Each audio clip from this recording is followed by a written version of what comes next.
Hello students, welcome to pro math वाला।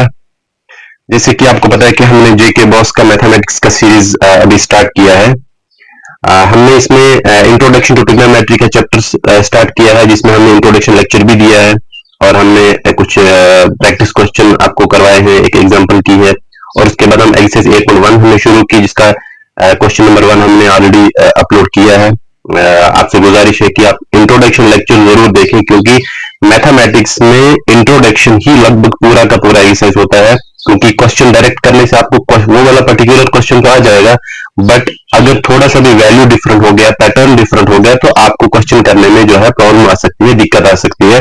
इसलिए मैं कहूंगा, मैं आपको रेकमेंड करूंगा कि आप इंट्रोडक्शन लेक्चर हर किसी चैप्टर का, हर किसी एक्सरसाइज का जो इंट्रोडक्शन लेक्चर हो वो आप जरूर देखें, उससे आपको बहुत ही हेल्प मिलने वाली है।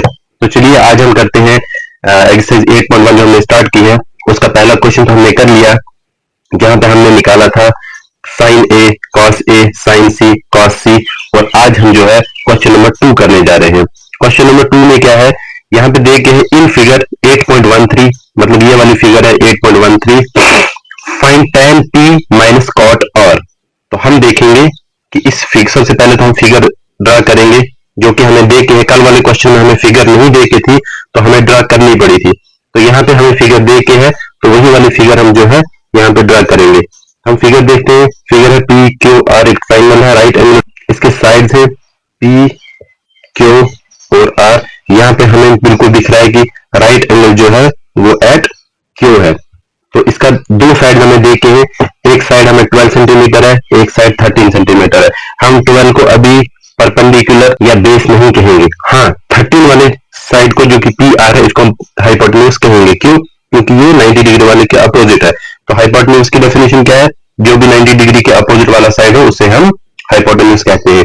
तो अभी हम पी क्यू और क्यू आर में किसी को ना बेस कहेंगे ना परपेंडिकुलर कहेंगे। तो चलते हैं क्वेश्चन की तरफ। यहाँ पे ये 12 सेंटीमीटर है, 12 सेंटीमीटर है, ये 12 सेंटीमीटर है, ये 13 सेंटीमीटर है। अब हमें क्वेश्चन पूछ क्या रहा है, क्वेश्चन कह रहा है कि find tan p minus cot और, मतलब हमें tan p निकाल, सबसे पहले हम tan p निकालेंगे। अच्छा, उससे भी पहले हम अपना जो है वेपन जो है लेके चलेंगे। क्या है? पंडित बाबा पंडित, हरी हरी बट सोना चांदी तोले। ये हमेशा आप हर क्वेश्चन से पहले कहीं पे किसी कोने में लिख ले। इससे फायदा क्या होगा? इससे ये फायदा होगा कि हमें निकालना क्या है, हमें निकालना है सबसे पहले tan p। तो tan मतलब ये वाला, मतलब ये वाला क्या, परपेंडिकुलर बाय बेस। ठीक है, हम लिखते हैं tan, अभी हम p भी कुछ नहीं लिखेंगे, हम लिखेंगे tan, जो भी एंगल हो फिलहाल हम उसे नहीं लिखेंगे, हम लिखेंगे tan is equal to perpendicular by base.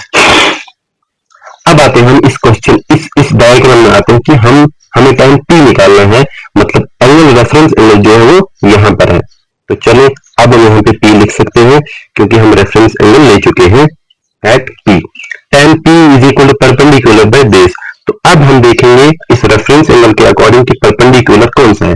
Perpendicular जो है रेफरेंस एंगल के अपोजिट है, मतलब क्यू आर जो है परपेंडिकुलर है। लेकिन हमें क्यू आर क्वेश्चन में दे के नहीं है, तो हम अभी जो है कैसे निकालेंगे।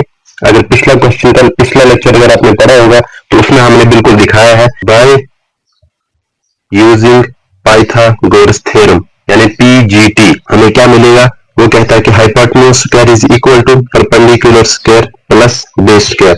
हाइपोटेन्यूज यहाँ पे कितना है, हाइपोटेन्यूज 13 है, और बेस कितना है, बेस 12 है, क्योंकि रेफरेंस एंगल के एडजेसेंट वाला साइड हमें बेस है। परपेंडिकुलर क्या है, यही तो हमें निकालना है। हम कहेंगे implies perpendicular square is equal to H square minus base square. I hope कि आपको पता है कि इस साइड प्लस हो, साइड माइनस हो, ये इक्वेशन का खेल आपको सबको पता होगा। हम कहेंगे implies perpendicular square is equal to H square, H means hypotenuse which is 13, which is 13 का स्क्वायर माइनस बेस मतलब 12 इसका स्क्वायर। लेकिन हमें निकालना p है ना कि p स्क्वायर। तो p निकालने के लिए अंडर 13 इंटू 13 कितना होता है, 169, 12 12 144, ये आता है 20, implies p is equal to under root 25, जो कि होता है 5 के बराबर। हमारा जो ये वाला साइड है ये किसके बराबर है, ये 5 के बराबर है, ये 5 के बराबर है। अब हम जाते हैं नेक्स्ट पेज पे, जहां पे हम क्वेश्चन को अभी तक तो हमने अपने लिए निकाला कि जो हमें जरूरत है, जो हमें क्वेश्चन सॉल्व करने में चीजें लगती हैं। अब हम जाएंगे नेक्स्ट स्लाइड पे, वहां पे ये वाला कॉपी करके ले जाते हैं साथ, कॉपी, नेक्स्ट स्लाइड पे इसको पेस्ट करेंगे। ठीक है, हमें निकालना क्या है, हमें निकालना है सबसे पहले tan p।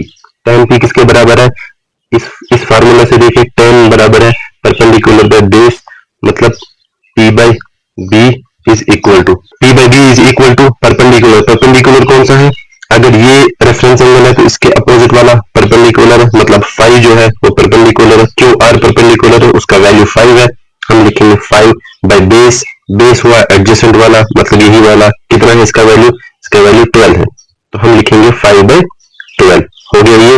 अब निकालना हमें कॉट आर, कॉट आर, तो हमें पता है यहाँ पे सिर्फ साइन कॉस टैन देके है, तो आपको मैंने पहले इंट्रोडक्शन लेक्चर में बताया है कि साइन का अपोजिट कोसेक होता है, कॉस का अपोजिट सेक होता है, और कॉट का अपोजिट टैन होता है। यानी अगर हमें कॉट आर चाहिए, हम कहेंगे कि हम अगर 1/tan r भी निकालेंगे तो भी आंसर निकलेगा, लेकिन हम 1/tan r नहीं निकालेंगे, हम कॉट आर ही निकालेंगे। हम यहाँ पे उसको रेसिप्रोकल कर देंगे। tan किसके बराबर है, tan बराबर है परपेंडिकुलर बाय बेस। अच्छा, अभी एंगल चेंज हो जाएगा, अब हमारे पास रेफरेंस एंगल आर है। ठीक है, अब हमारे पास रेफरेंस एंगल आर है। अगर आर रेफरेंस एंगल है तो ये वाला परपेंडिकुलर हो जाएगा और ये वाला साइड बेस हो जाएगा, मतलब 12 परपेंडिकुलर हो जाएगा और 5 बेस हो जाएगा। तो हम चलते हैं वापस क्वेश्चन की ओर। यहाँ पे हमें अगर tan निकालना है तो वो किसके बराबर है, परपेंडिकुलर बाय बेस। परपेंडिकुलर क्या है 12, बेस क्या है 5, तो ठीक है। लेकिन हमें कॉट आर निकालना है ना कि tan r। अगर कॉट आर निकालना है that mean base by perpendicular हो जाएगा, दैट मीन वो बेस बाय परपेंडिकुलर हो जाएगा, मतलब बेस बाय परपेंडिकुलर, क्योंकि 1/tan r है। बेस कितना है, बेस कितना है 5, परपेंडिकुलर कितना है 12। ठीक है, अब हमारे पास दोनों चीजें आ गई है, tan p का वैल्यू भी आ गया, cot r का वैल्यू भी आ गया, लेकिन हमें निकालना क्या है, हमें निकालना है tan p minus cot r।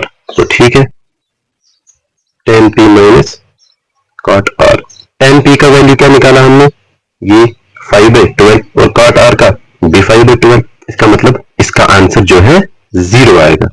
क्या आएगा, इसका आंसर 0 आएगा। Okay, thank you for today's lecture.